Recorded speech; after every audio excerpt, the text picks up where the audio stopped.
aware of... Oh my god, I love the Hyperion patch. Oh my That's god, awesome. thank you. Okay, so story behind that, I had... It's already recording. It's already recording. I had I sweat through my t-shirt at a convention as Really? you do, and so I had to get a new one. And so I went to there was like an official merch booth that had Gearbox merch, and I was like, oh yeah, I'm gonna get me some Gearbox merchandise. And it turned out that the only Hyperion t-shirt they had was like a small, so I squeezed into it for the weekend and then turned it into a patch. Hey, okay, Yes. that works. Check And this shit. With the patch, let's see. Nice. Yeah, there we go. Nice. Gotta rep. And for reference and personal reference for yourself, what pronouns would you like us to use? I will accept any pronouns if they're said with love and kindness as opposed to Okay. bitchiness. Okay, But fair enough. he, they are my preferred. He, they? He, they. Got it. Okay. Got it. Cool. So neutral pronouns are preferred along with male pronouns. Cool. Got it. Okay. All right. All right. So let's get started. Hello, my name is Matthew, California Pictures Blog. We're here with Ciaran. Ciaran. Ciaran. It's a trap for Americans. Don't Okay, Ciaran Strange. Yeah, There we go. Because it almost sounds like Ciarán. It sounds like Ciaran, and it's the one thing we have over you guys after you kicked our ass. We're just going to confuse you with our names. So speaking of that, you are a British import. Yes. You came from a small fishing village. What was life like at that fishing village? It was really cool because the one thing that amazed me when I came to America was how many people have never been to the beach. And like how many people have never seen the seaside, or that's like a big thing. But for me, growing up, we were at the beach every day. Common, right? It was very common. Like it was a very small town England. So I would say a little bit conservative, but not like some of the small towns I've encountered here. I actually grew up at my grandmother's pub.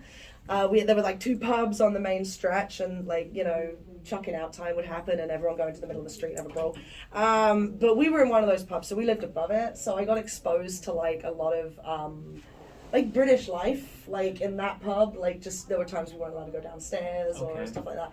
But it was fun. I feel like I had a really good childhood. Like it was a good town. It was a really nice place to grow up. Like my family was nearby. Like That's nice. yeah, it's not as romanticized as one would think watching BBC. Yeah. It's nice. It was nice. I always say it's good to visit. Go visit for sure. So was there any cultural shock when you went from that said fishing village to like the nonstop bustle that is the United States? Yeah, big time. People don't think that there'd be like as many cultural differences between 2 English-speaking countries. Mm-hmm. But there was tons. I think the weirdest thing, and it's like the most random thing ever, was when I realized that y'all don't have like a grill in your ovens. Oh, You have like the hob, and then you have like the oven, and I'm like, where's the grill? It's such an integral part of British life is to have this grill. And that was the weirdest thing that I noticed. Like it's just tiny things like that. Like the food is very different. You have Lay's chips. Yeah. We have Walkers, which are exactly the same logo, exactly the same everything, but it's just Walkers instead. Like the chocolate is very different. Like the slang is different. There's a certain 3-letter F word that we throw around in the UK because it means cigarette. Yes. And this isn't a cigarette, this is something else. Cigarette, there we go, that one. I'm in Portland, give me a break. No, it's okay. Cigarette. So my father comes over and we step out of a shop and he says, oh, I could not go for a right now. Right. Like, you can't say that Because word it's- here. Yeah, it's really bad. The C word isn't as accepted here. It's So not that there's- accepted, though I do use it. Yeah, it's I always say I use it for specific applications. Yes, Like I agree. will reserve that word for when you are being one. Yes, exactly. Like, yeah. Never a dull moment. No. I would say. All good. But yeah, it was a lot to adjust to. Like it's funny because I say like don't judge British life by what you see in BBC. But then it's like don't judge American life by what you see like in the movies. Right. It's like it's the same but it's very different. Right. Very different. So I played Borderlands 3 a lot, yeah. and you voiced Lorelai. I do, yes. So it's amazing how like natural your voice sounds for that. Thank you. But I do have a question about that. Do you share the same passion for coffee as she does? Oh, I do. Oh, yes. Okay. I was in the okay. booth, and John McDonald, the voice overlord at Gearbox, who was a friend of mine, he actually approached me about the role because he'd seen my shows, he'd seen me do music. I'd been at cons for a while doing Okay. music. And he was like, we have this character, and we think her voice would be your voice. And we were like, she's female. Is that okay right now? Because at the time they weren't sure what they were going to do with the character, but she was stated as female. Right. And I was like, no, that's great. Sent me the audition. I sent it back in. And I'm in the booth, and he says, I think he said something at one point like, okay, so you're like, you have to imagine that you want this coffee more than anything. You've not had coffee in 3 months. It's like, imagine you haven't played a music show in 3 months and you need it. It's like, coffee is to Lorelai what music is to Ciaran. I was like, oh no, son. Coffee is to Lorelai what coffee is to Ciaran. Yeah. And I think that was the funniest thing, was realizing, because like, they had no idea going in, but I was like, no, I've had that moment, like when we were driving into this con, because we do this one and we do YomaCon, we drive a lot. Yeah. So when we were driving in, I think I woke up in one state and we couldn't get coffee, like a decent cup of coffee, not like gas station, for like 4 hours. Oh no. I literally rolled over in the front seat and went, fucking wake me up when we're like an hour out. Like, I don't want to see or talk to anyone. Like, I'll wake up if I have to gas up the car, but just let me sleep. Yeah. So it's a mood. It's definitely a mood. I'm glad you enjoyed it, though. Yeah, no, I enjoyed that game so much. I've actually played through it like maybe 3 times, and every time I hear your voice lines in it, it's absolutely, like, my first reaction to your voice lines was like, I love this person.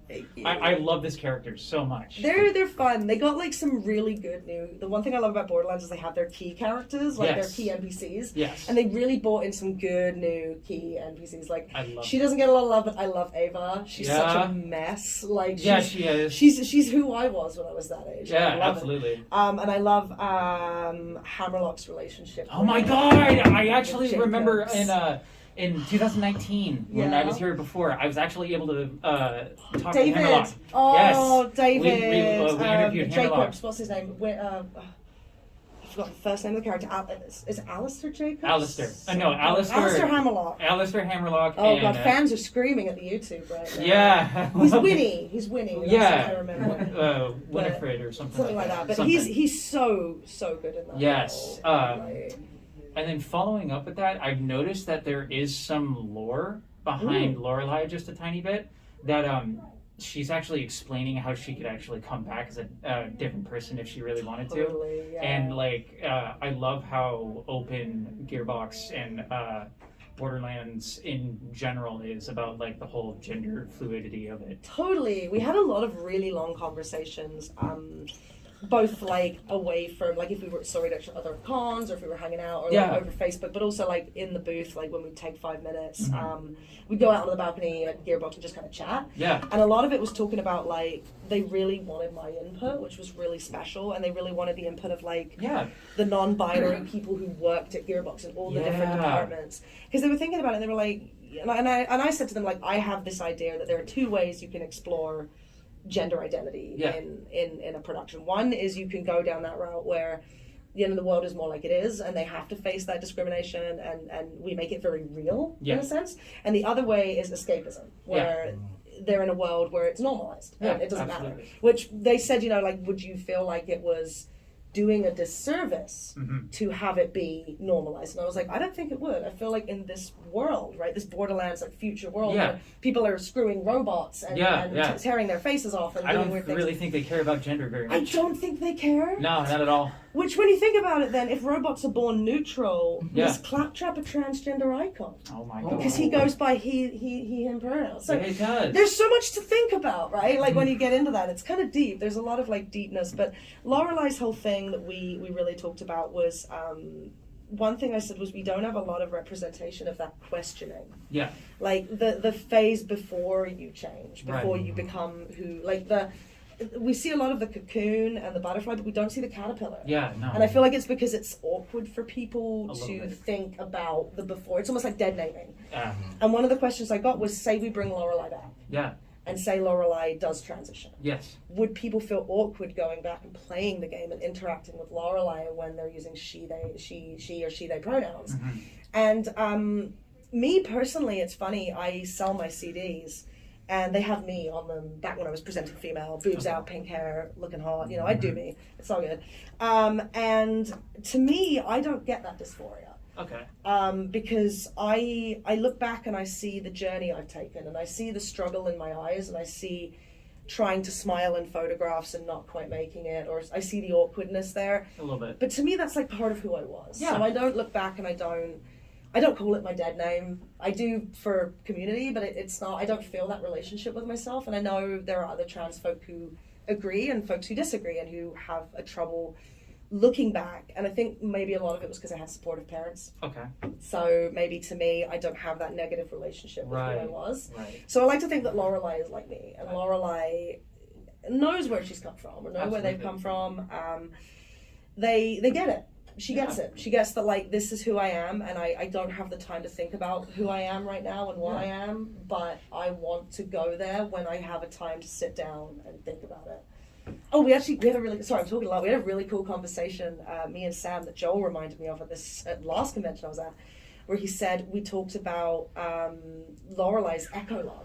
Oh, where they're actually talking about wanting to transition. And when we were recording it and when we were talking about it, we were going through a lot of Trump's transgender ban in the military. Yeah. And so we worked that ecologue. Like, we sent the text back and forth so much between the NB writers at Gearbox, the NB staff at Gearbox, the writers, and me and Joel. And we really massaged it to make sure it didn't sound like Lorelei was saying, I can't be trans in the military. I can't be trans until this war is over. Right. We wanted it to be more, she wants the time to think about it. She doesn't want to think about it when she's going mile a minute and trying to save everybody. She wants to think about it when, Sorry, I'm talking. No, it's no. This is a lovely conversation. I have no problem. There's so much behind that character that I loved. I loved the questioning aspect. To me, that was really, we don't see that a lot, and I feel like we need to be less uncomfortable exploring that. Okay, go ahead now. Okay. Sorry, my dude. Okay. So I read up a little bit about your book Black Tie. Oh yes. And the premise sounds really interesting. What is the inspiration behind that book? My rage. Oh.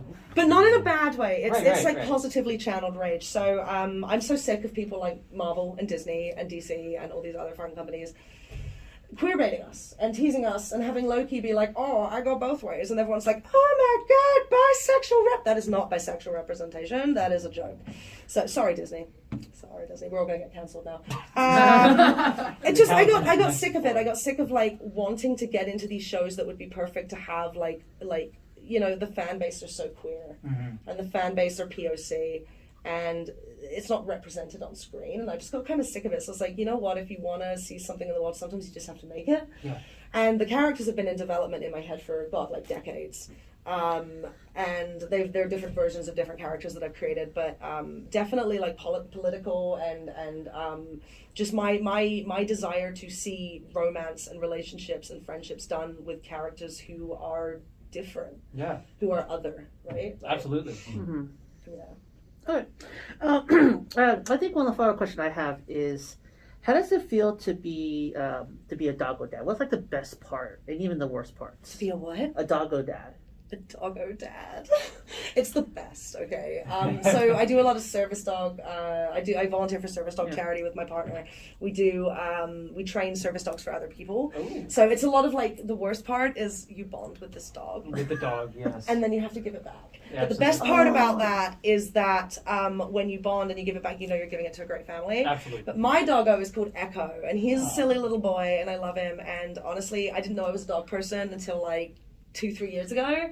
And I was meeting dogs at conventions that made me realize I was like super a dog person. And so I got my doggo Echo. He's a rescue, and he wakes up with me every morning and goes to bed with me. And I feel like that is like, I have a real trouble and fear and anxiety around going to sleep at night and waking up. So having a little friend there to just sort of cuddle me and say it's okay. It's like, I think that's one of the most rewarding. I feel that. That's adorable. And people's faces when you walk up to them with the dog, they lose their shit. Adorable. It's like, oh, the dog. It's like, Dog. it's great. It's the puppy. It's Yes. the puppy. And everyone, and he knows it. He knows that when he goes places, people love him. Absolutely. So that's one of the most rewarding parts. Well, I believe that's all the time we have. Thank you very much. No worries. Ciarán. Ciaran Strange. Ciaran Oh, you know what? We'll just do. I'm so. You know what? When I change my name, trans folk and folks making name changes. pick one that's easy, because I went with the one that I loved, and I should have just gone with CJ.